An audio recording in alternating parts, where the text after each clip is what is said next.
Quand j'étais enfant, comme beaucoup de jeunes de ma génération, j'étais fasciné par les jeux vidéo. Mais ce qui me captivait encore plus, c'était les cartoons, ces dessins animés colorés vivants, débordant d'imagination. Je passais des heures à les regarder arriver à m'attacher aux personnages au point de porter leur visage sur le t-shirt. Mais ce que je ne savais pas à l'époque, c'est que certains éléments qui n'existaient que dans ces univers imaginaires allaient un jour devenir réalité. Et aujourd'hui, c'est plus qu'évident. On vit une époque, ce qu'on pensait impossible hier est maintenant normal.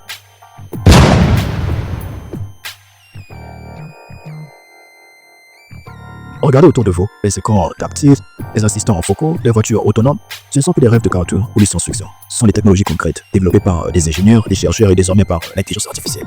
L'IA, c'est peut-être l'émotion la plus marquante de notre époque. Elle apprend, elle s'adapte, elle crée et surtout, elle transforme notre manière de vivre, de travailler et de penser. Et ce n'est que le début. Imaginez un monde dans lequel les voitures volent réellement, où les robots collaborent avec nous dans la vie de tous les jours, où la frontière entre imagination et réalité devienne floue.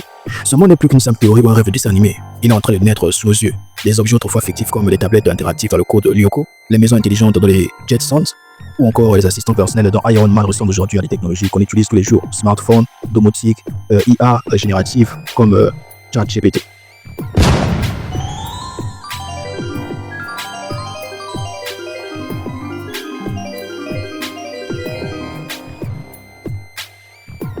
Alors, la vraie question n'est plus est-ce que la technologie va continuer à avancer. La vraie question est sommes-nous prêts à évoluer avec elle. Parce qu'au fond, l'avenir, ce n'est pas juste un gadget impressionnant ou des innovations spectaculaires. L'avenir, c'est une prise de conscience, une invitation à arriver à apprendre, à s'adapter. Pour que ce monde en pleine transformation ne nous dépasse pas, mais qui nous élève. Et toi, quels étaient les cartoons ou inventions qui te faisaient rêver petit?